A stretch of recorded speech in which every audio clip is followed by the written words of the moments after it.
All right, we are live again for the second time today because the first time the sound was not working. This is what happens with live. Thank you very much for being here in the second day of the 10 live sessions on perfectionism. And I hope you already got your free guide on how much of a perfectionist you are so that you can see all the main features that I put together in regards to perfectionism, and you can even see your own score on perfectionism. So as we said, perfectionism is a mindset of high and realistic goals and critical self-evaluations. And also the way we cope with these stressful thoughts. So it is a coping mechanism. But how come we acquire these thoughts? We're not born with these thoughts, for sure. We create this overcompensating mechanism, which is called perfectionism. That's why for many people out there, perfectionism is a trauma response.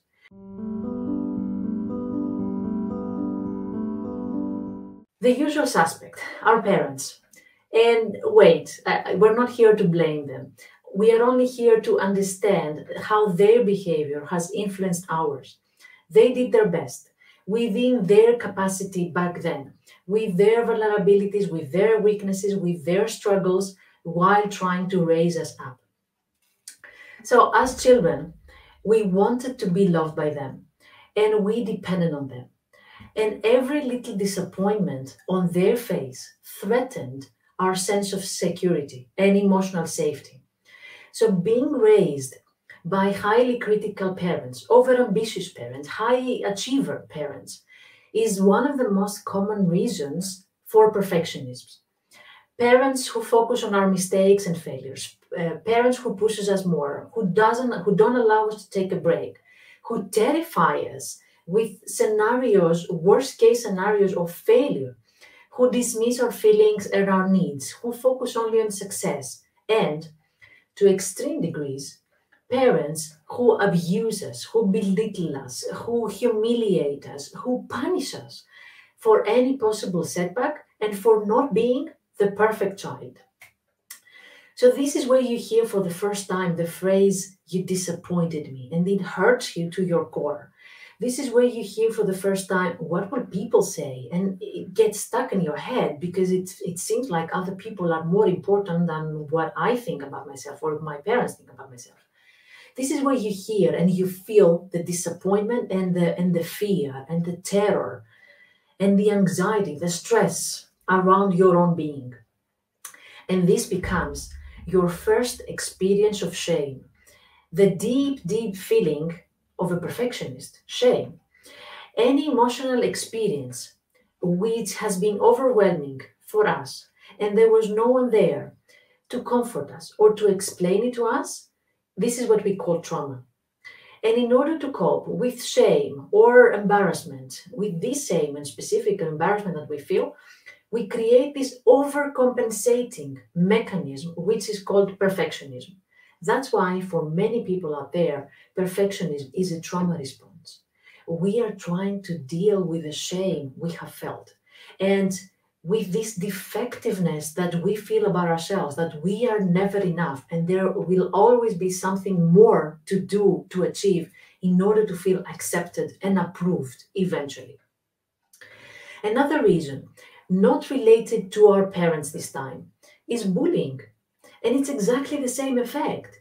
We have been made to feel ashamed and not enough for who we are, for our looks, for our clothes, for our friends, for our music, for our academic performance. But this time, from our peers or even teachers. And again, the feeling we have is that we are not enough. But the only way to cope with this shameful reality is to try the best of our best and even more.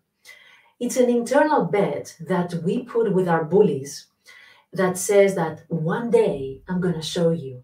One day you will beg to be my friend. One day I'm going to be so important that nobody will ever doubt my worth, my value, and my importance.